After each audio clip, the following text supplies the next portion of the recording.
Good afternoon, everyone, and thank you for waiting for so long for my webinar. Thank you so much, Siddharth, for this opportunity to present on such an interesting topic of looking for life beyond Earth using robots.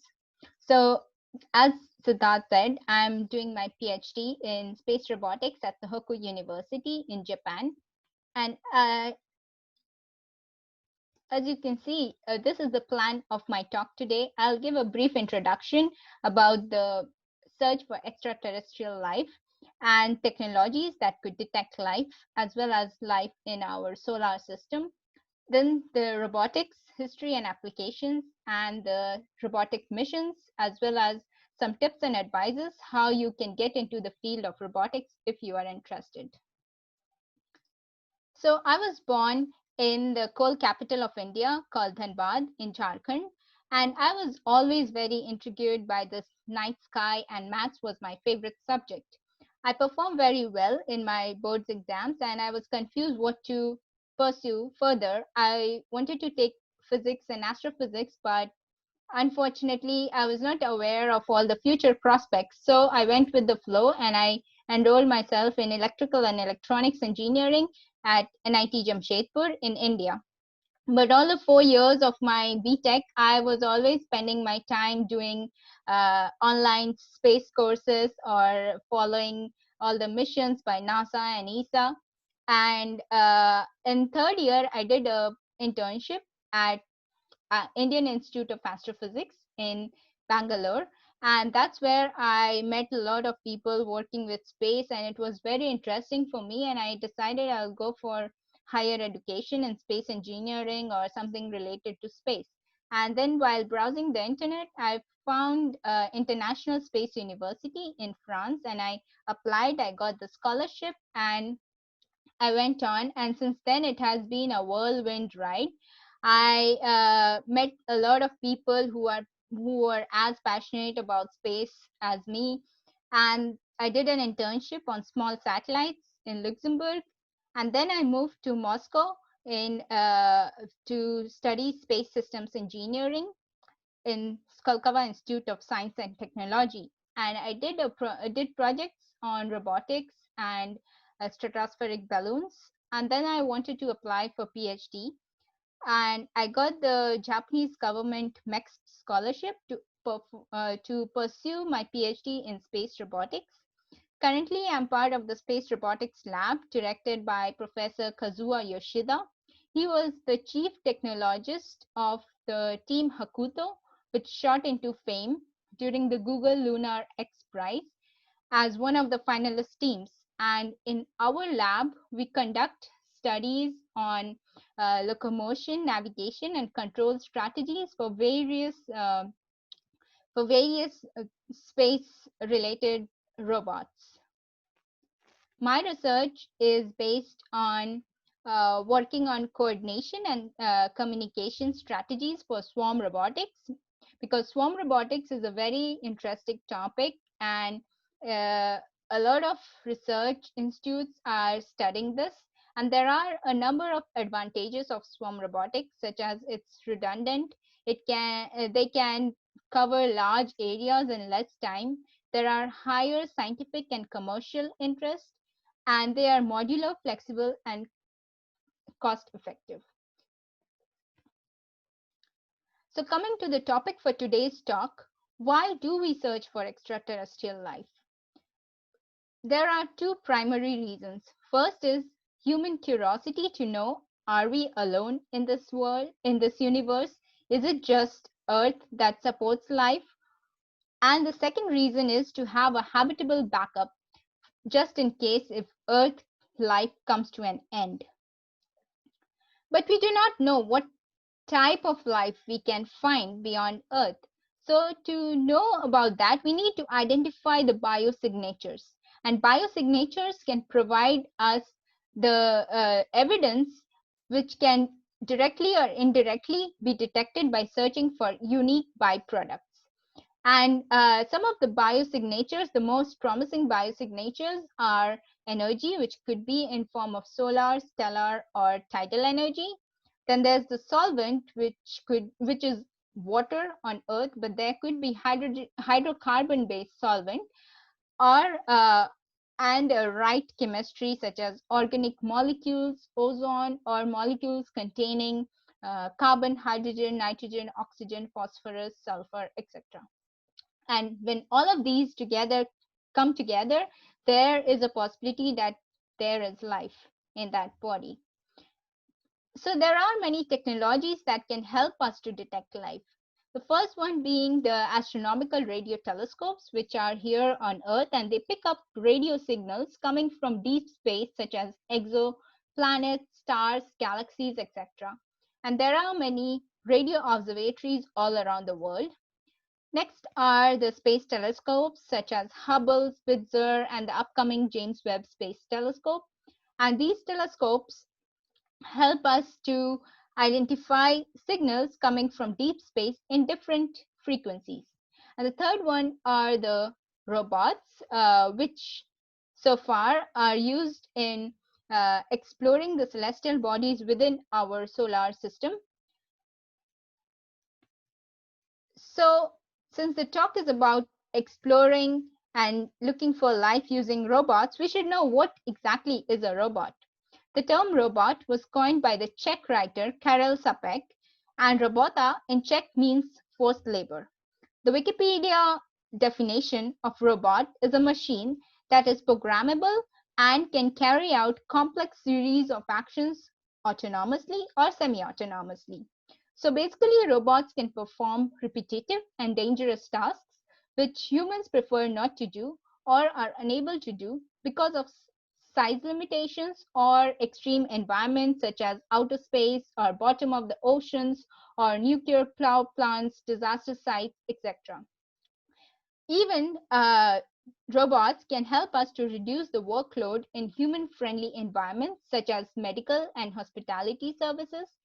And there are a wide variety of robots that are available now, such as bio-inspired robots, humanoid robots, manipulator arms, drones, etc. How do we make these robots intelligent? It's very simple. We make them more like us. We give them a brain and a nervous system to sense, think, and act. Recent advances in computing allows robots to learn from their experiences, and it uses a lot of sensors to collect data, store those, and then train the systems to learn and respond. It is just like mimicking a newborn baby that observes its environment and remember the experiences and then respond to similar situations in future. Autonomous robots operate in the same way, and they are equipped with decision-making abilities in case they encounter with dangerous terrains in an unknown environment. As you can see here, just like a human would sense, think, and act, robotic system architecture is similar for smart computing. And these robots, when trained and robustly built, can perform various tasks in space in a reliable manner. Robotics in extreme robotics is extremely important for space exploration because for various reasons. As you know, like space is harsh. There is radiation, extreme temperatures, microgravity, and these are very harsh for human to go out and stay there. Difficult tasks like construction of habitats and on-orbit servicing, because astronauts are humans in space, they would be wearing protection gears and gloves, and these kind of limit their capabilities to work, and robots are better doing these cumbersome tasks. And of course, robots are much cost effective and cheaper to send than humans. Here you can see all the different tasks that robots can do, such as exploration, assembly, servicing, and landings. Since the talk is about exploration robots for astrobiological purposes within the solar system, here you can see a comprehensive picture of our solar system. Here's the sun, then there are the planets, the asteroid belt, there are there is the Kuiper belt, and there are many moons, not all, but the most major moons of these planets. So where do we look for life in the solar system? From the past missions and studies, there have been uh, uh, there have been some celestial bodies can that can have potential life or life supporting conditions, and these are these planets such as Venus and Mars. Then there are minor bodies and also the moons of such as the Moon, Europa, Titan, Enceladus, etc. First is Venus. So there have been a number of missions by the Soviet space program and NASA to study Venus. And here you can see the Venera 14 descent vehicle going through the atmosphere of Venus. And it has been found that the atmosphere of Venus is very thick and the clouds are very thick. So there is a possibility that maybe there was life in Venus, and then a global scale of warming happened or climate changed drastically, and now there is no life. Or it might be possible that there will be life a few million years from now in Venus. So it's very important to study Venus to know if or ever there was a life. Next comes the planet that resembles Earth and is most inhabited by robots. One of the most exciting planets to land and operate robots is the Mars. It has a rocky terrain, no plate tectonics, high radiation environment, no magnetic field, and very low gravity. Mission to Mars are crucial not only to make humans interplanetary species, but to understand the evolution of life in our solar system. Evidence of liquid water and methane in the past have been discovered by Martian rovers and orbiters. Here you can see the small spherules, which are also called blueberries, on the surface of Mars, which indicates that there might have been flowing water or liquid in Mars that has shaped these into smooth spheres. Currently, there is the Curiosity rover on Mars, which is also called the Mars Science Laboratory, and it is equipped with instruments to collect and analyze the samples similar to how scientists would do in a lab. As you can see on the left, it has the mechanisms for drilling and is boosted with AI that allows the robot to autonomously select the appropriate rock and soil targets for analysis. So it does not have to wait for delayed command from Earth. And initially it was planned only for 2 years, but it has already been 8 Earth years, and it has traveled for 23 kilometers on the surface of Mars, and it's still operational. So you can imagine how reliable and robust space robots can be. On the right is the InSight lander, which is the interior exploration using seismic investigations, geodesy, and heat transport. And this landed on Mars in 2018, and it is destined to study the planet's subsurface. It has a seismometer and a scoop to study the geological activities of the planet. The future missions of Mars are the Mars 2020 mission, which has the Perseverance rover, and it is supposed to have many precise instruments to detect life and an advanced caching system with eventual sample return to Earth. It will take us a step further with instruments that will try to extract oxygen from the atmosphere in the Martian atmosphere. Uh, and in addition to that, the Mars 2020 mission will also have a Mars helicopter that will be flying across Mars, taking advantage of the thin atmosphere of Mars and taking very cool pictures and sending it back to Earth. So you can imagine like flying a drone over a Martian surface. It's very cool, I think. The other mission that is planned is the ExoMars mission from European Space Agency and Roscosmos, and it will travel across the Martian surface to search for biomarkers from underground samples. It will drill up to 2 meters in deep, and it will analyze them with next generation instruments on board itself. And because the Martian atmosphere has high radiation environment, so it might be possible that the samples that are on the surface are already damaged. So there is a possibility that it there are uh, some molecules or life supporting uh, biomarkers deep down in the surface. Next are the minor bodies, the comets and the asteroids of the asteroid and Kuiper belt. These float around and are often encountered along the Earth's orbit. And there have been many missions that have explored these minor bodies. It is important to explore these minor bodies because there are many hypotheses and proof that meteorite impact sites may possess a crucial link in explaining the formation of life on Earth and Mars. And there was a very recent study by my university that actually confirmed this research. So, sample returns from Stardust and Hayabusa missions have also shown promising results containing water molecules and glycine amino acids, which are the building blocks of protein.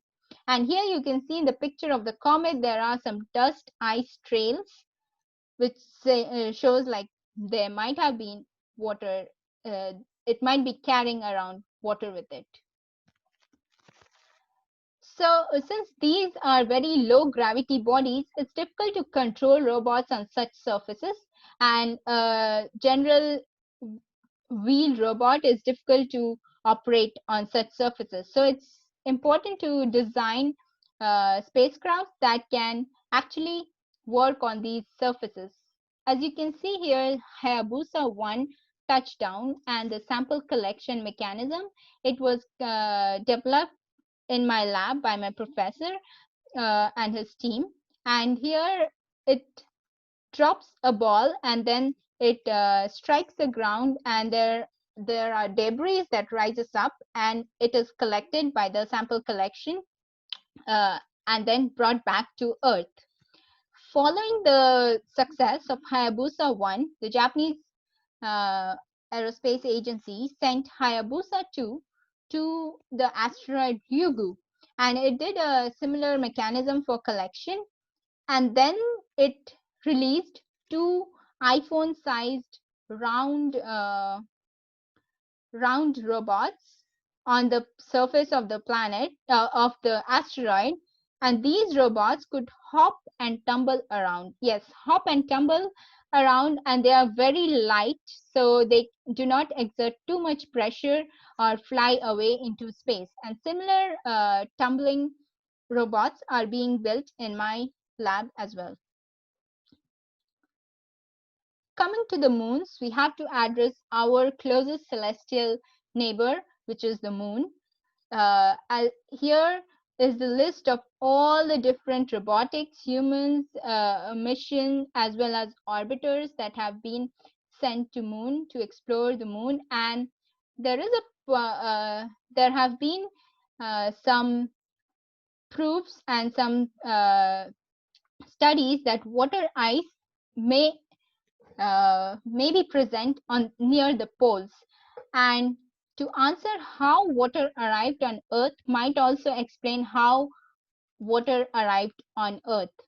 And a number of robotic and human missions have explored the surface of the moon. And the most extraordinary was the NASA's Mars Mineralogy Mapper imager, which was on board the Chandrayaan 1 of ISRO, and it confirmed the discovery of water locked in minerals on the moon. It released an impactor that was deliberately crashed into the moon, and it released debris that was analyzed by the uh, by the Chandrayaan-1 spacecrafts with its onboard science instruments.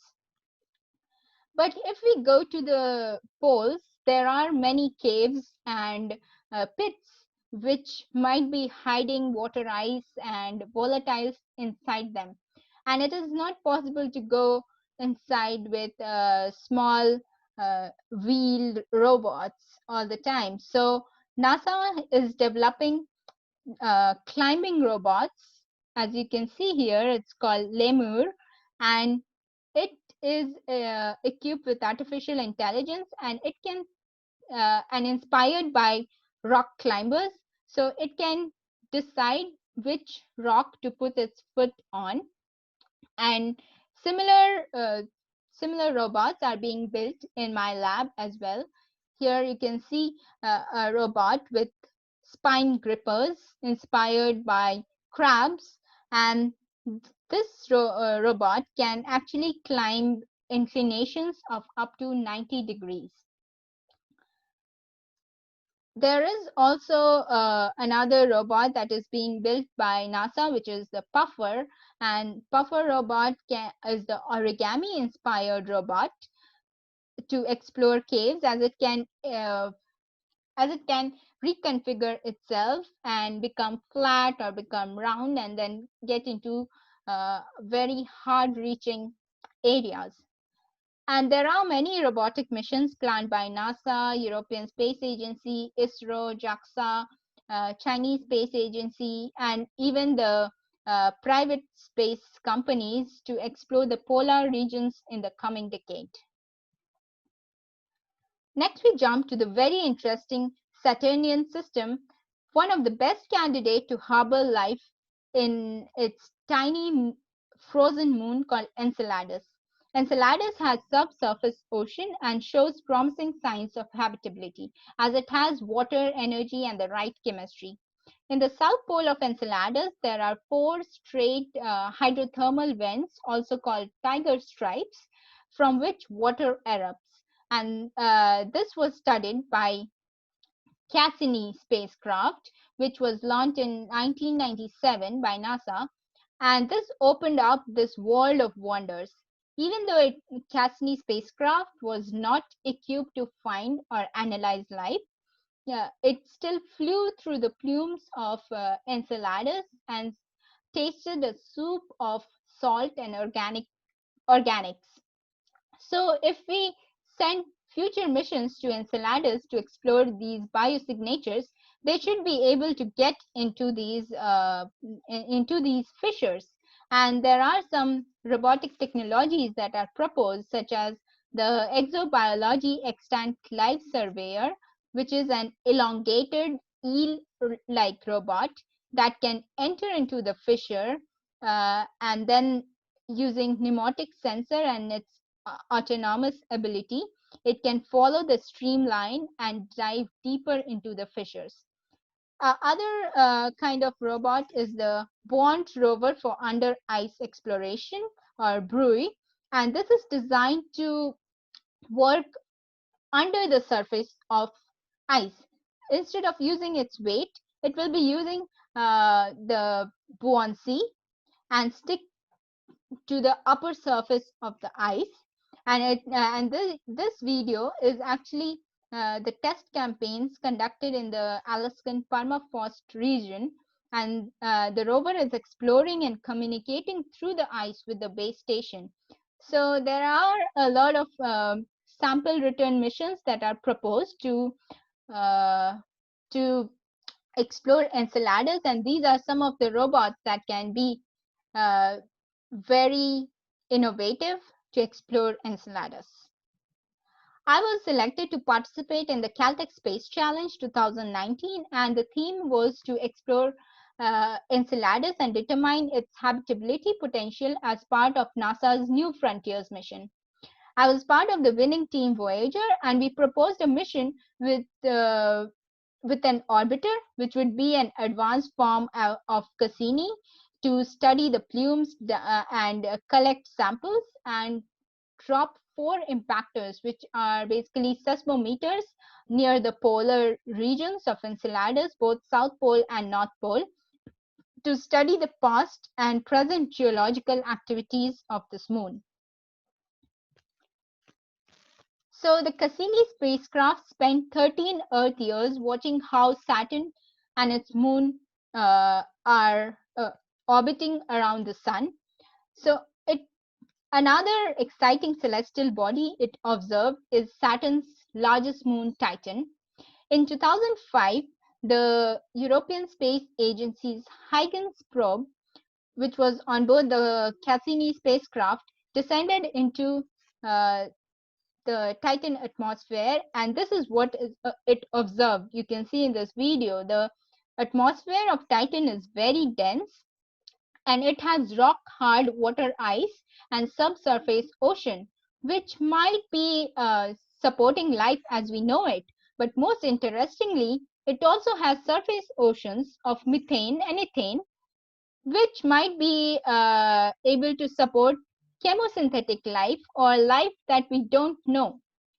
So the next mission that is approved by NASA is the Dragonfly mission, which will be sending a dual quadcopter or an octocopter to Titan, and this will be flying around and uh, exploring this moon and investigate organic chemistry by molecular selectivity and observe the processes of early Earth-like conditions on Titan.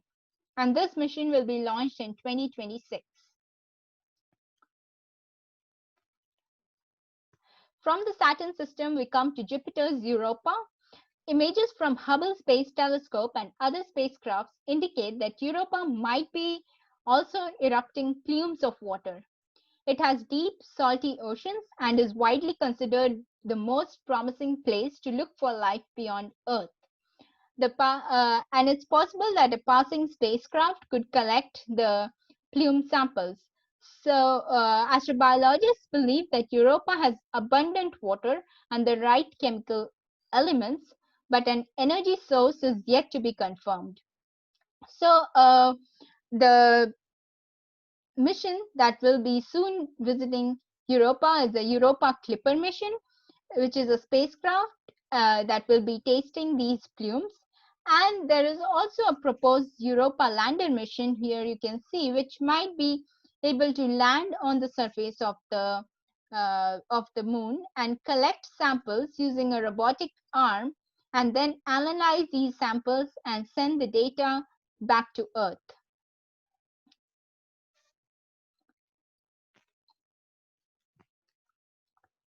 The last in the list are the Mars moons, the Phobos and Deimos, and they are very tiny moons, only 22 kilometers and 16 kilometers respectively. But they are made up of materials which resembles type 1 and type 2 carbonaceous chondrites, is the same material that asteroids are made up of. And so to study these moons, there is a very exciting mission that is planned in collaboration with Japanese aerospace, German aerospace, and NASA, and it's called the Martian Moons Exploration or MMX. It is set to launch in 2024, and it will bring back first samples from the moon's largest from Mars' largest moon, which is the Phobos, and we will know of some new discoveries. I'm expecting that. So before concluding, I wanted to give a glimpse of planetary protection. It's a very vast topic, and I wanted to emphasize the importance of doing responsible exploration. So it is very important that when we are looking for alien world, we should be uh, doing it in a very responsible way. Just like if a new species is brought from one continent to another on Earth, it might happen that it causes a lot of havoc and destroys the ecosystem of the new place.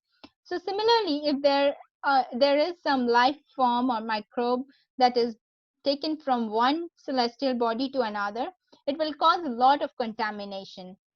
Therefore, we should be able to undo any contamination and all our exploration should be biologically reversible. There are some best practices to avoid this contamination, such as test and sterilization of the spacecraft before launch, safe disposal of the spacecraft. For example, Cassini, which discovered so many exciting things and exciting habitable moons, had to be safely disposed in a controlled burn while entering Saturn's atmosphere, because we couldn't have left it just like that and let it go, because then there was a chance that a few thousand or million years later it would crash into one of the habitable uh, habit, possible habitable moons or habitable environment of, of its moons. Also, there is a practice of containment and quarantine, which is if there is a sample returned from another world, these samples should be very well tested and quarantined. Like maybe you have heard about the Apollo astronauts, Apollo 1 astronauts, they were quarantined after they returned from moon, because there is a chance that they might have brought some microbes or some disease causing life that can create a lot of damage for life on Earth. With that, I end the topic for today's talk, but I want to give a brief glimpse for those who are interested in space robotics or robotics in general. There is a lot of scope in this field, and as you can see, the space robotics market will continue to grow from here, and there is a huge potential in the Asia Pacific region. So there are a lot of opportunities and challenges that needs to be solved, and you can get into this field if you are interested. There are some skills that you need to develop, such as develop logic and systems thinking, judgment and decision making, have develop the skill of systems and designing, like all the skills that you would like your robot to have, you should also have those. And space and robotics are interdisciplinary, so it can accommodate a number of disciplines like mechatronics, automation, computer, IT, electrical engineering, etc., or even astrobiology, geology, etc. So you can do a lot of courses either online. There are many courses available on edX and Coursera, Udemy, or you can look into any of these universities, such as the in India and Japan and US and Europe. And there are many organizations that you can be part of and do robotics projects. But always practice the 3 P's, which are passion, perseverance, and patience. Always be passionate about what you are doing, and continue to persevere and have patience until you get your results or until you get your robots to do what you want to do. And with that, I end my talk. Thank you so much. And now I'm open to questions. And if you want to follow me on LinkedIn or read my work on ResearchGate, you can look through it. Thank you so much.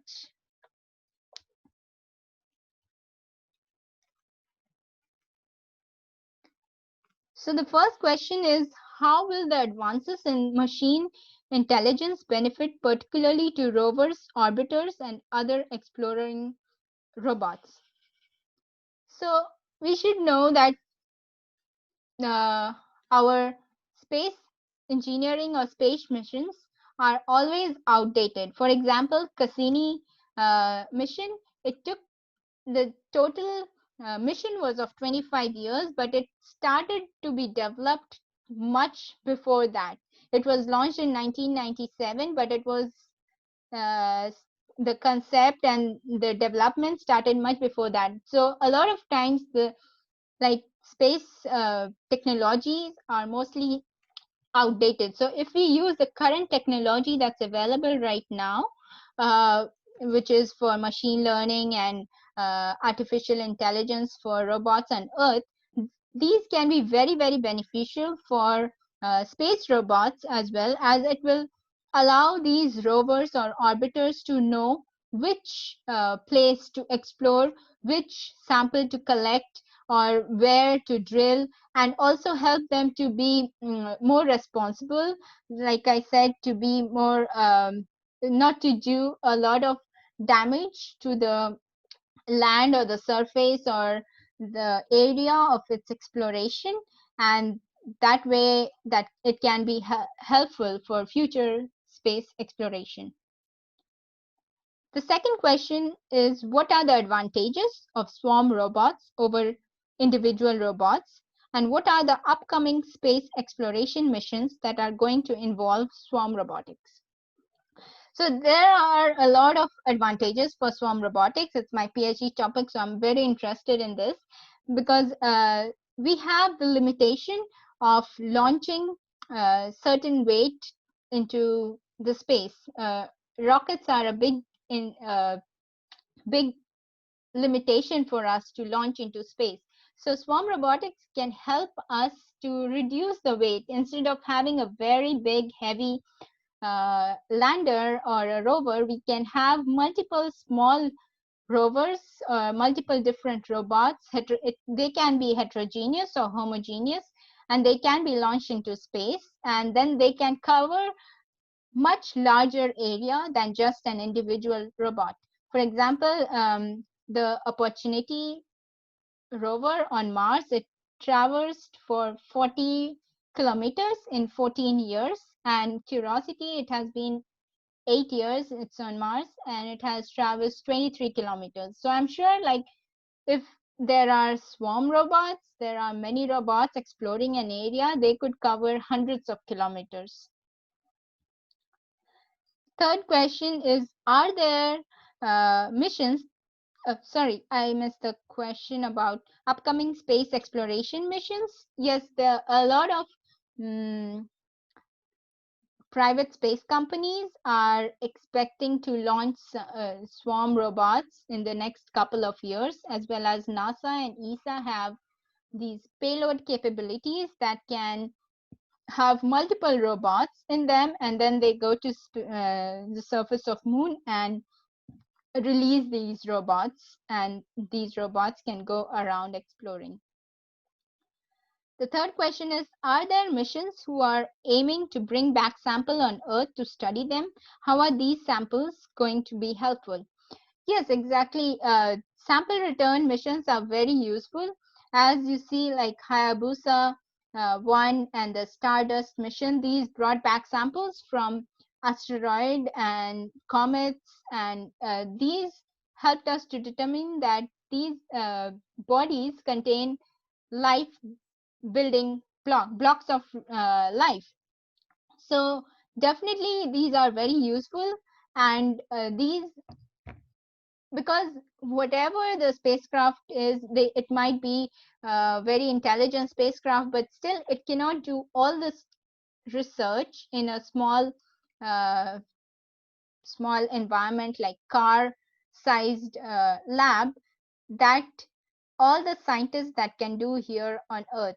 The scientists are all interdisciplinary. They might be geologists, astrobiologists, or astrochemists, and they all of them can have access to these samples and then conduct various kind of research, which might not be possible in a rover or a robot that's up there in some another celestial body to be conducting all these very advanced experiments. And yes, there are some sample return missions that are planned, such as the Hayabusa 2, which is currently close to the asteroid Ryugu, and it has collected some samples and it will be sending back these samples very soon, as well as the Mars 2020 rover, which has a very advanced caching system, and this for an eventual return to Earth. So you can imagine, like, there will be more of these sample return missions, but there are a lot of challenges that are involved. So both technologically and also planetary protection challenges. So I hope these all will be solved and there will be more exciting missions in the future. Thank you so much.